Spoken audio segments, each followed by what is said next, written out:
Olá, meus queridos que assistem ao canal do Bila de Cristal. Hoje nós vamos fazer mais uma aula para ajudar os meus anjinhos que estão tendo aula comigo nesse momento. Fiz um primeiro vídeo sobre a proclamação da República, agora nós vamos falar sobre a República Velha. Beleza? Mas vocês já estão ligados. Antes que eu comece, aquela velha coisinha. Não deixe de colocar o seu like aqui. Compartilhem com seus amigos para que mais pessoas possam se inscrever. Beleza? Então vamos lá.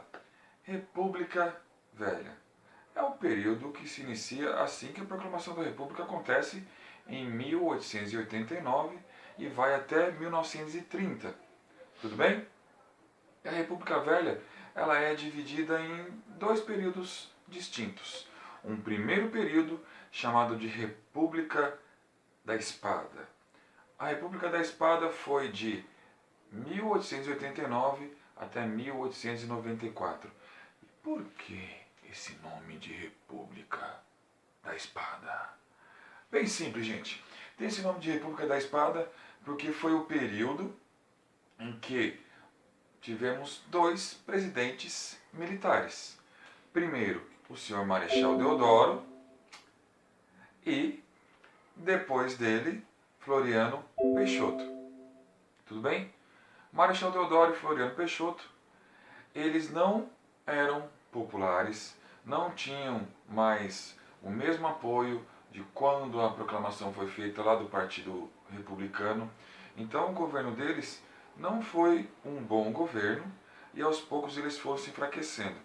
Tanto que Marechal Deodoro se retirou do governo, Floriano Peixoto assumiu o seu lugar e, desde sempre, o grande problema do Brasil é a economia. Desde sempre. Então, Floriano Peixoto também tentou resolver a economia e nomeou Rui Barbosa como o nosso primeiro ministro da Fazenda. E Rui Barbosa meteu os pés pelas mãos e não conseguiu também resolver o problema da economia. E ele teve ainda uma ideia que não foi muito boa. Qual foi essa ideia? Produzir papel moeda. Isso mesmo, gente. Ele foi produzindo mais dinheiro. E não adianta produzir dinheiro. No início foi tudo maravilhoso. Todo mundo via dinheiro, começou a investir em ações, novas empresas surgiram.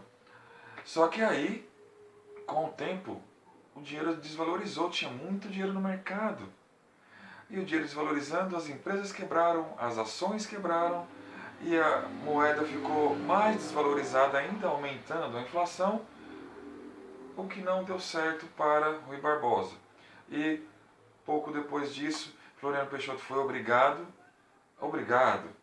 a sair do governo para finalmente vir o primeiro presidente civil. Certo? Termina aí a República da Espada. Isso está claro? Depois da República da Espada, a partir de 1894, vem a República das Oligarquias. O que é República das Oligarquias? República das Oligarquias é um período onde famílias, grupos familiares, comandaram a política brasileira. Oligarquia, grupos familiares. E esses grupos familiares sempre, na sua grande maioria, grupos agrários. Ou seja, a economia brasileira era toda voltada à agricultura e à pecuária. Certo? Não era ainda uma economia voltada à indústria. Então, esses grupos familiares detinham o poder econômico e político. Por isso, surge aí um novo termo, um conceito chamado de coronelismo. O que é isso? Vocês já devem ter visto em novelas de época, filmes e tudo mais, aquele cara que tem uma super fazenda, rico, né, que comanda um determinado lugar e ele é chamado de coronel. Era isso. Tudo bem? Esse coronel comandava esse determinado lugar de acordo com a sua vontade. Ou seja, O povo que morava por ali tinha que votar no governante que o coronel quisesse, certo? Porque a maioria do pessoal era ainda analfabeto e necessitava desse coronel para sobreviver com comida, serviço, entre outras coisinhas. Então eles acabavam obedecendo. E o coronel usava de duas formas para o convencimento, se eu posso falar assim. Uma delas era a força, não faz o que ele quer, morre. Tudo bem? E a outra é dando alguns agrados. Algo para comer, algum animal como cabra, vaca ou coisa do tipo, tudo bem? Para que essa pessoa votasse em quem ele quisesse. Isso está claro? Espero que sim. Esse tipo de prática que o coronel usava é chamado de voto do cabresto. Porque cabresto é aquela coisinha que a gente coloca no cavalo para ele olhar somente para frente, para se não distrair com nada do lado dele. Isso é a mesma coisa com o povo. O povo olhar somente na direção que o coronel queria, não olhar para outras direções. Tudo bem? Isso era o voto do cabresto e o coronelismo era isso. Isso há mais de 100 anos. E se a gente for pensar, eu vou até me aproximar aqui.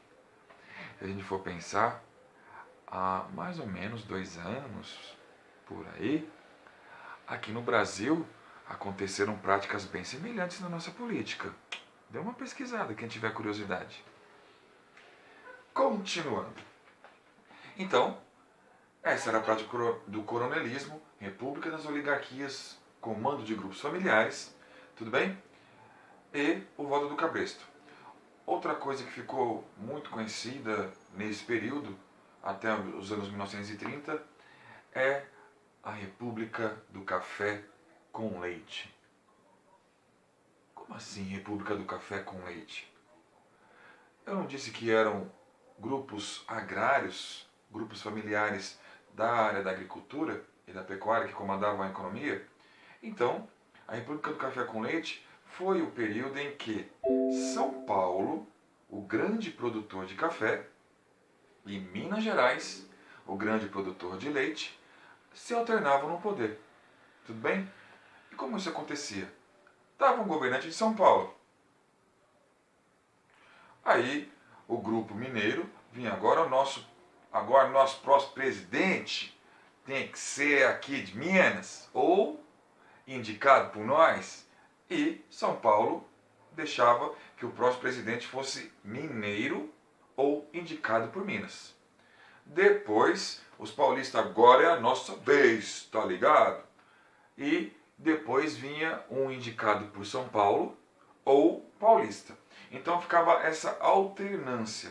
Ora, um presidente indicado por São Paulo ou paulista, ora, um presidente indicado por Minas ou mineiro. Tudo bem? E como os dois eram os grandes produtores, São Paulo de café e Minas do leite, por isso essa ideia da República do Café com Leite. Tudo bem? Que só foi acabar quando Getúlio Vargas assumiu o poder, mas isso é para uma outra aula. Certo? Outra coisa que eu vou falar de forma bem rápida, para não estender muito o vídeo, bem comum e marcante desse período, foram as revoltas populares. Revolta como a de Canudos, liderada por Antônio Conselheiro, lá na Bahia. Era um assentamento onde existiam mais de 20 mil pessoas, algo que não agradava o exército, porque era um grupo que vivia quase de uma forma socialista, tá?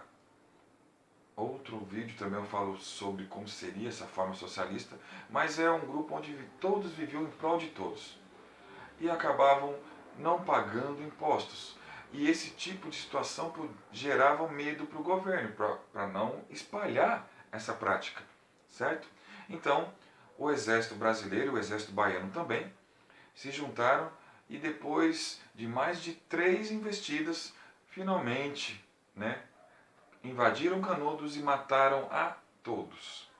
Só que Antônio Conselheiro, que era o grande alvo deles, não foi morto pelo exército. Ele já estava morto quando o exército chegou. Tudo devido a uma indisposição estomacal que ele teve. Beleza? Outra revolta bastante conhecida do período é a revolta da vacina. Revolta da vacina, onde o povo não queria se vacinar contra um surto de varíola, e isso tudo por causa de falta de informação. Primeiro, eles acreditavam que injetando a vacina eles ficariam doentes. E houve também uma ideia que foi espalhada, como se fosse uma fake news, certo? Essa ideia que foi espalhada disse que os aplicadores da vacina tinham que aplicar a vacina na esposa do cidadão, com ela praticamente nua e próximo das áreas íntimas. Isso gerou uma revolta, onde o povo foi às ruas, quebrou postos de iluminação, virou bonde, jogou pedras em estabelecimentos públicos, a ponto de que a obrigatoriedade da vacina teve que ser anulada. E antes disso, os aplicadores, por causa dessa revolta, dessa não aceitação do povo, em alguns momentos tiveram que usar a força para aplicar a vacina. Certo? Outra revolta bastante conhecida foi a do contestado, ali vamos dizer, uma disputa entre Paraná e Santa Catarina por uma determinada região. Tudo isso porque o governo vendeu a uma empresa americana os direitos de construir uma ferrovia que sairia de São Paulo até Rio Grande do Sul. Isso desabrigou várias pessoas, e as pessoas se uniram, lideradas por José Maria, e era uma revolta messiânica, igual a de Canudos, eu esqueci de comentar, e se uniram contra o governo, e durante os anos de 1912 a 1916 houve esse combate entre governo e os homens liderados por José Maria, e no final mais de 20 mil pessoas acabaram morrendo devido a esse combate. Tudo bem? Outra revolta que aconteceu nesse período foi a revolta da chibata. Em 1910, os marinheiros negros eram muito maltratados, ainda eram tratados como escravos. Tanto que quando eles cometiam algum erro, ao invés de pagar com alguma punição administrativa, vamos dizer assim, eles sofriam chibatadas. E teve um momento de discussão onde um marinheiro negro e um branco brigaram. Esse marinheiro negro quase matou o branco e ele sofreu como castigo 250 chibatadas. O que antes aconteciam eram, se eu posso falar assim, 25. Tá? E aí João Cândido Felisberto liderou uma revolta contra o governo, querendo salários e que os castigos físicos acabassem, e no final eles acabaram sendo derrotados, foram presos, sofreram torturas e tudo mais. Outra bem conhecida é o cangaço. O cangaço era um grupo de foras da lei, se eu posso falar desse jeito, ali principalmente na região do Nordeste, onde eles estavam descontentes com os grandes latifundiários, tudo bem? Devido à exploração e tudo mais, e eles queriam lutar contra isso, e é lógico que desagradava também ao governo, e gerou essa caça aos cangaceiros, e os grandes cangaceiros, os mais conhecidos foram Lampião, Maria Bonita e Corisco. Tudo bem? E para encerrarmos, greves operárias, principalmente a partir de 1917, inspirados pela Revolução Russa. Essas greves operárias queriam melhores direitos, salários, fim de trabalho infantil, entre outras coisas. Porque as nossas regras trabalhistas que nós temos até hoje, que foi alterada há pouco tempo, elas são dos anos 30, coisa que não existia em 1917 ainda. Tudo bem? Então, esse foi mais um Bila de Cristal sobre a República Velha, para ajudar os meus queridos anjos ao qual estou dando aula neste momento. Espero que tenham gostado e não deixem de colocar o seu like aqui para que a gente continue com essas aulas Espero que estejam gostando. Divulguem aos seus amigos para que elas se espalhem cada vez mais. E não deixem de se inscrever. Beleza, gente?